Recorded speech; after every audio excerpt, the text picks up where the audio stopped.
Hi hello welcome to Veridian studios temple series.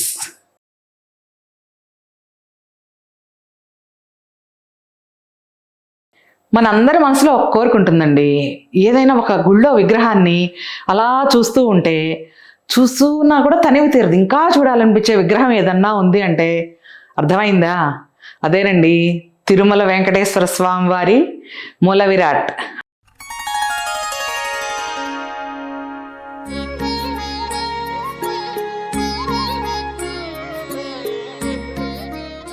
ఆయన్ని చూస్తుంటే చూస్తూనే ఉండాలనిపిస్తుంది.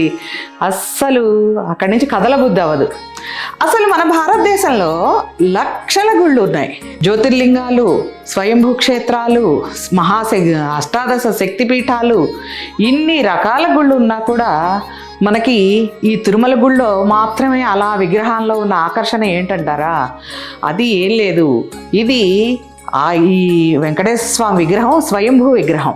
ఆయన ఈ స్వయంగా శ్రీ మహావిష్ణువే ఈ గుళ్ళో వెలిసి ఈ కలియుగంలో ప్రజల్ని కాపాడటానికి వెలిసిన మూర్తిగా చెప్తారు.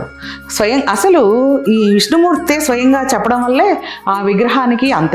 ఇది నేను చెప్తున్న మాటలు కాదండి, మన స్కంద పురాణంలోని వెంకటాచల మహత్యంలో స్వయంగా శ్రీ విష్ణువే వెంకటేశ్వరునిగా వెలిసి కలియుగంలో ప్రజలను కాపాడటానికి వెలుస్తానని చెప్పారని మన స్కంద పురాణంలోని వెంకటాచల మహత్యంలో చెప్తారు. ఇకపోతే ఈ త్రేతాయుగంలో అసలు ఫస్ట్ సత్యయుగంలో నారసింహుడు, త్రేతాయుగంలో రాముల వారు, ద్వాపర యుగంలో శ్రీకృష్ణుడు, అలాగే కలియుగంలో ఈ శ్రీనివాసుడు, వీళ్ళని అధిపతులుగా చెప్తారు. ఈ అధిపతులుగా చెప్పడం అంటే మనం చెప్పడం కాదండి, అసలు ఫస్ట్ పురాణాల్లో చెప్పిందే. తిరుమల కొండ అనేది ఈనాటిది కాదు, కొన్ని ఏళ్ల చరిత్ర కలిగిన పురాతన ఆలయం.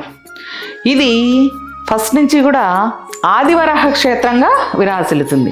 అసలు ఆదివరాహ క్షేత్రంగా అంటే హిరణ్యాక్షుని చంపిన వరాహస్వామి వారు భూమిని కాపాడితే భూదేవి వరాహస్వామిని కూడా వరాహ అవతారంలో ఉన్న విష్ణుమూర్తి వారిని ఈ భూమి మీదే కొలువై ఉండమని చెప్తే అప్పుడు ఆదిశేషుడు 7 గిరులుగా వెలిసి ఈ వరాహస్వామి వచ్చి పురాతన కాలంలోనే ఈ కొండల మీద వెలిసినట్లుగా పురాణాలు చెప్తున్నాయి. ఈ ఆది వరాహ క్షేత్రంగా విరాజిల్లుతూ ఉంది. ఇక అసలు ఈ తిరుమల చరిత్ర అసలు ఎలా ఈ స్వామివారు కలియుగంలో ఇక్కడ ఎలా వెలిశారు అని చెప్పుకుంటే, నారదముని అసలు ఈ కలియుగంలో కలి స్టార్ట్ అయిపోయింది. అంత కలి స్టార్ట్ అయితే తెలుసు కదా ఎంత గొడవలు అవి. ఈ కలి స్టార్ట్ అయిపోయిన ఈ కలియుగానికి అధిపతి ఎవరో కనుక్కోవాలి అని మహర్షుల దగ్గరికి, భృగు మహర్షి వీళ్ళంతా యజ్ఞయాగాదులు చేస్తుంటే ఈ కలియుగానికి అధిపతి ఎవరో చెప్పండి నారదముని కోరితే, భృగు మహర్షి అలాగే అని చెప్పి ఫస్ట్గా బ్రహ్మలోకానికి వెళతారు. బ్రహ్మలోకానికి వెళ్ళినప్పుడు బ్రహ్మలోకంలో బ్రహ్మ సరస్వతీదేవి వీణ వాయిస్తూ ఉంటే ఆనందపరస్తుడై వింటూ వచ్చిన భృగు మహర్షిని బ్రహ్మ సరస్వతులు గమనించరు. వెంటనే భృగు మహర్షుల వారికి విపరీతమైన కోపం వచ్చి, నీకు భూలోకంలో అసలు గుడి ఉండదు, నీకు గుడి లేకుండా నువ్వు అసలు భూలోకంలో పూజలే అందుకొనవు అని శపించేసి అక్కడి నుంచి ఆయన కైలాసానికి వెళతారు.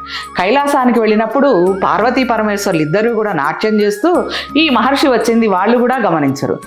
అప్పుడు కూడా ఈ మహర్షికి బాగా కోపం వచ్చి, ఏంటి అసలు నేను ఒక మహర్షిని వచ్చానని కూడా మీరు గమనించడం లేదు, నీకు శివుడుగా ఇలా ఈ రూపంలో నీకు పూజలు అందుకోవు, ఇలా కాకుండా నువ్వు లింగాకారంలో మాత్రమే భూలోకంలో పూజలు అందుకుంటావని శపించేసి అక్కడి నుంచి వైకుంఠానికి బయలుదేరతారు.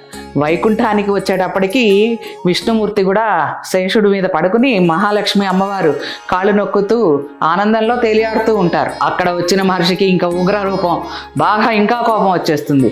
వచ్చి వెంటనే తన కాలుతోటి స్వామివారి వక్షస్థలం మీద కొట్టారని చెప్తారు. కొట్టినప్పుడు అక్కడ వక్షస్థలంలో నివసించే లక్ష్మీ అమ్మవారికి చాలా కోపం వస్తుంది. సరే ఇలా ఆయన కాలు ఇలా, అసలు ఆయన ఎందుకు అంత కోపం చాలా ఎందుకు చేస్తుంది, ఈయన కాలు ఇలా ఎత్తినప్పుడు ఆయనకి అదనపు కన్ను ఉంటుంది అరికాల్లో. అది గమనించిన విష్ణుమూర్తి ఎంత చెప్పినా ఆయన లేదు స్వామి క్షమించండి, మిమ్మల్ని నేను పట్టించుకోలేదు అని వెళ్ళి క్షమాపణ కోరి ఆయన పాదాలు పట్టుకొని ఆ పాదాల్లో ఉన్న అదనపు కన్నుని నొక్కేస్తారు. వచ్చి అయ్యో నేను ఏం తప్పు చేశాను అనుకుని, సరే ఆయన కాల్లో అది నొక్కేసి ఆయన అహంకారం తగ్గిపోతుంది.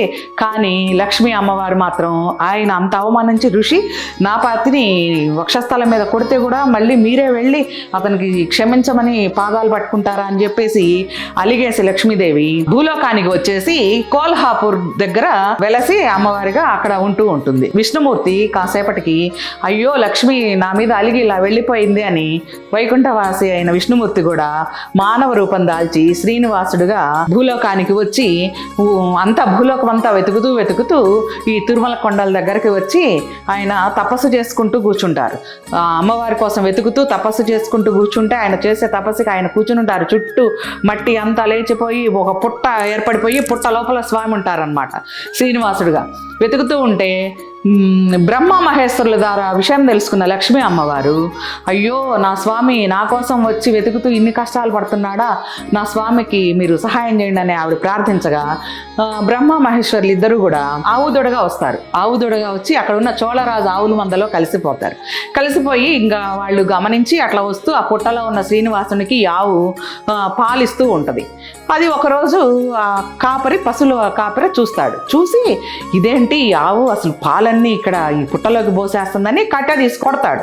అది కొట్టబోయేటప్పటికి ఈ శ్రీనివాసుడు పుట్టలో నుంచి లేచి అడ్డం వెళ్ళగానే స్వామికి శ్రీనివాసుడికి నుదుటి మీద ఇక్కడ దెబ్బ తగులుతుంది. సేవకుల తప్పులు రాజులది, సేవకుని కాదు నేను శపించాల్సింది, మీ రాజుని రమ్మంటే చోళరాజు వస్తే రాక్షసుడివై జనించుగాక అని చెప్పేసి శ్రీనివాసుడు అతనికి చోళరాజుకి శాపం ఇస్తాడు.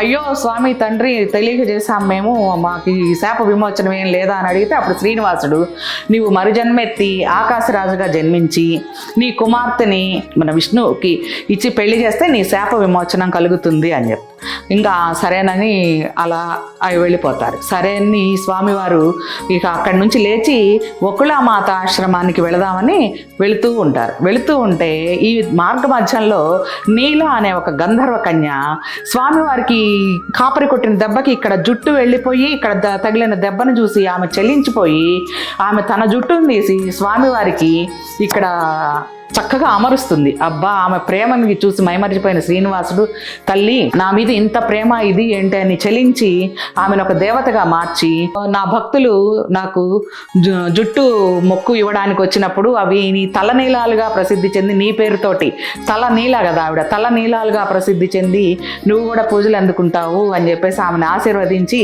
మెల్లగా ఆయన ఆశ్రమానికి బయలుదేరతారనమాట.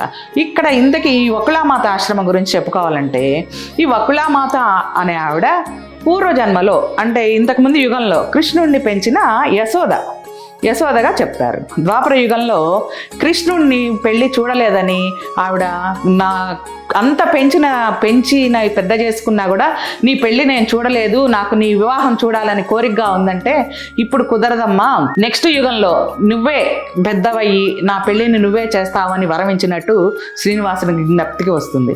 వచ్చి అలా వకుళమాత ఆశ్రమానికి వెళ్ళి అమ్మ అని పిలవగానే ఆమెకి కూడా గతస్మృతులు వచ్చి ఆనందంతో శ్రీనివాసుని అక్కను చేర్చుకుని దత్తత చేసుకున్నాక ఈ అమ్మ కొడుకు ఆశ్రమంలో ఉంటూ ఉంటారు. ఈ వకుళమాత ఆశ్రమం నుంచి ఒక 20 కిలోమీటర్ల దూరంలో ఈ నారాయణపూర్ అనే గ్రామంలో ఆకాశరాజు ఆవిడ భార్య పరిపాలన చేస్తూ పిల్లల కోసం యజ్ఞయాగాదులు చేస్తూ ఉంటారు. వాళ్ళు చేస్తున్న పూజలకి ఒకసారి బంగారు కమలంలో పద్మావతి అమ్మవారు లభిస్తుంది వాళ్ళకి.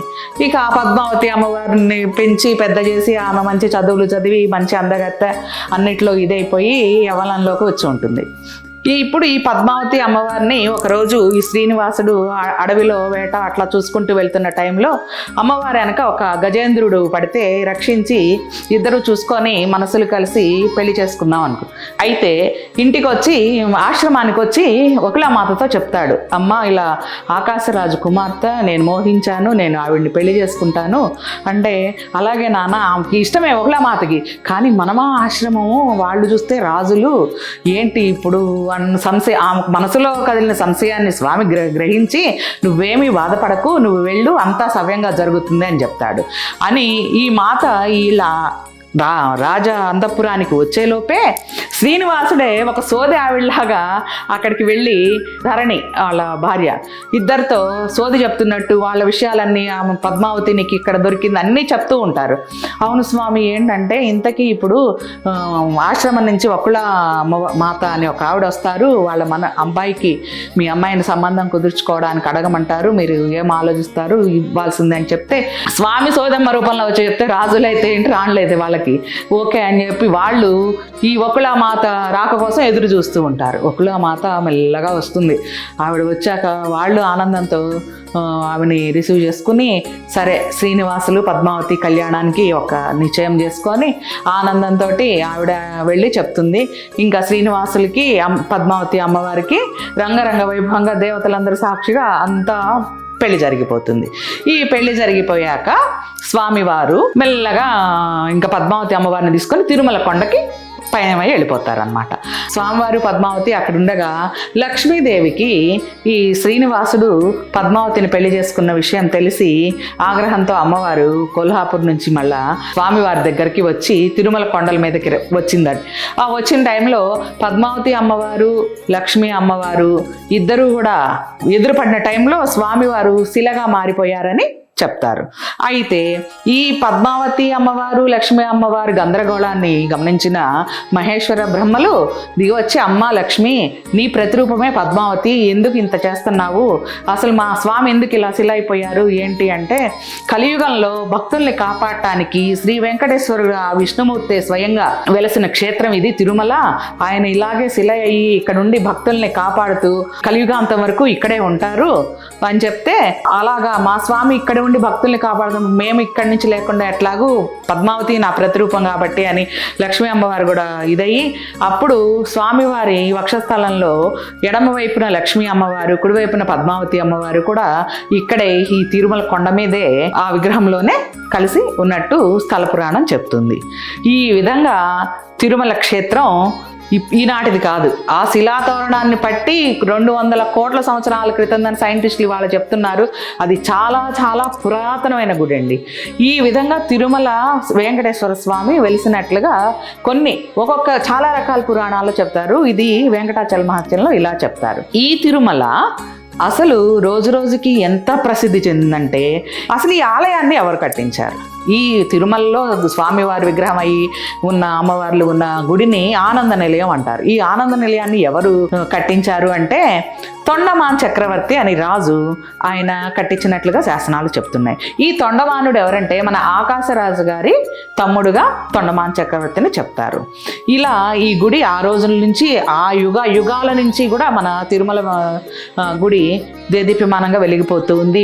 ఇలా ఈ తొండమాన్ చక్రవర్తి గుడి కట్టించాక తర్వాత 9వ శతాబ్దంలో చోళులు, 10వ శతాబ్దంలో పల్లవులు, ఇంకా విజయనగర సామ్రాజ్యం వాళ్ళు అందరూ, విజయనగర సామ్రాజ్య చక్రవర్తి అయితే ఆయన స్వామివారికి అమ్మవారి ఆభరణాలు ఆస్తులు ఈ రోజు కూడా తిరుమల కొండ మీద విజయనగర సామ్రాజ్యుల వారి విగ్రహాలు అవన్నీ కూడా ఉంటాయి అన్నమాట.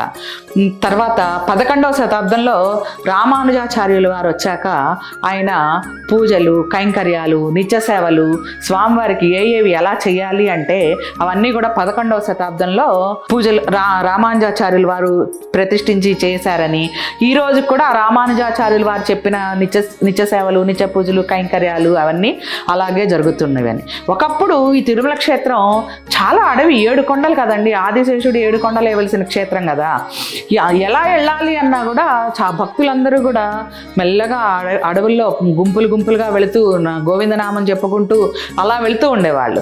అలా వెళ్తున్నాక కొన్నాళ్ళకి 1932వ సంవత్సరంలో ఈ టెంపుల్ని టీటీడీ వాళ్ళు ప్రభుత్వానికి అనుసంధానంగా ఒక కమిటీ, టీటీడీ తిరుమల తిరుపతి దేవస్థానం అని చెప్పేసి అనుసంధానంగా, అది గవర్నమెంట్కి అనుసంధానంగా టీటీడీ సంస్థ అనేది 1932లో ఏర్పడింది. దాని తర్వాత భక్తులు ఎడ్ల బండ్లు నడుచుకుంటూ వెళ్ళేవాళ్ళు, ఈ డోలీల్లో మోసుకుని వెళ్ళేవాళ్ళు. ఇలా వెళ్తూ ఉన్నప్పుడు ఇవన్నీ చూసి, అప్పట్లో మద్రాసు ఉండేదండి అంత మద్రాసు మనందరం కలిపి స్టేట్ కదా, తర్వాత విడిపోయినాయి అనుకోండి. అప్పుడు 1940లో మొదలుపెట్టి 44లో అట్లా కొండ నుంచి బస్సు రూట్ వేయటం, తర్వాత ఇప్పటికి ఇప్పుడు చాలా ప్రసిద్ధి చెందింది. అసలు ఒకప్పుడు ఉదయము సుప్రభాత సేవ, నైట్ పవలింపు సేవ టైమింగ్స్ ఉండే.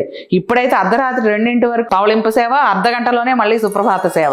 ఎందుకంటే వచ్చే భక్తుల రష్ను బట్టి. అసలు ప్రపంచంలోనే ఇప్పుడు ఈ స్వామివారికి వచ్చే విరాళాలు, సంపద చూస్తే ప్రపంచంలోనే బాగా రిచెస్ట్ గుడి అన్నమాట. ఇది బాగా ఉన్నతమైన గుడి.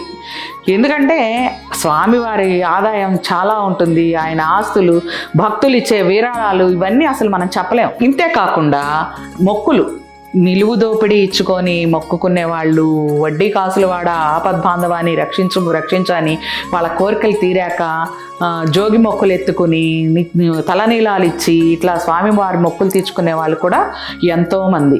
అసలు ఇది ఎక్కడ ఉంది అంటే ఇంతకీ ఆంధ్రప్రదేశ్లోని తిరుమలలో ఉంది. తిరుమల అనేది ఉంది తిరుపతిలో. అసలు ఇంకా ఈ గుడి గురించి చెప్పాలి అంటే అసలు ఎంత చెప్పినా తక్కువేనండి. ఇది ఒక మోస్తరుగా ఒక నా అదృష్టం ఈ మాత్రం చెప్పగలుగుతున్నా, ఈ మాత్రం కొంచెం తెలియపరచుకున్నా. ఇంకా చాలా చెప్పాలంటే చాలా ఉంది ఈ గుడి గురించి. అసలు మొత్తం తిరుమల కొండ విస్తీర్ణం 26 కిలోమీటర్లుగా చెప్తారనమాట. ఇది వెంకటాద్రి మీద వెలిసిన గుడి. ప్లస్ అన్నదానం, వెంగమాంబ అన్నదాన సత్రం. అసలు ఈ వెంగమాంబ అంటే అండి స్వామివారి భక్తుల్లో అన్నమయ్య, వెంగమాంబ, హాతీరాం బావాజీ వీళ్ళందరూ స్వామివారిని ప్రత్యక్షంగా చూసిన భక్తులు.